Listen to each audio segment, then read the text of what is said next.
Well, I do think that's a risk. We have had volatility pick up significantly in equity markets. It's starting to pick up in fixed income markets and bond markets.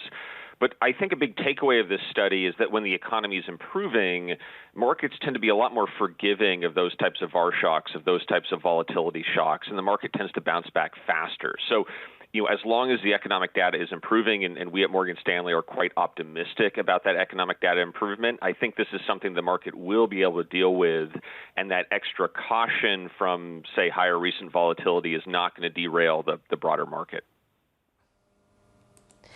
Can I talk about your call then for European equities? Because I think many of us have been watching these markets very closely.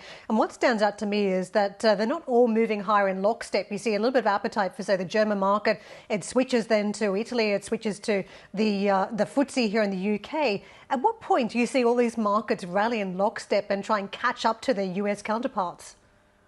Yeah, so I think it's really down to earnings growth. Europe is the region where earnings fell the most in 2020. It's the region where we think earnings could grow the most in 2021.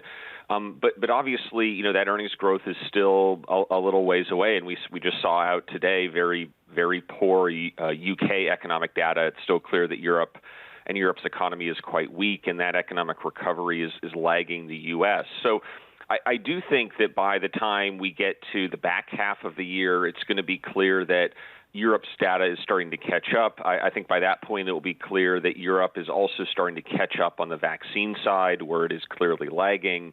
And so I feel quite comfortable with the idea that certainly by the second half of the year, you're going to have those stronger earnings stories and economic stories behind Europe, as well as the fruits of some, I think, good political news out of Italy that can drive some stronger European performance. The one other thing I'd say about Europe that I think is notable year to date is, we get kind of so used to the idea of European equities lagging, but actually year to date they're holding in reasonably well.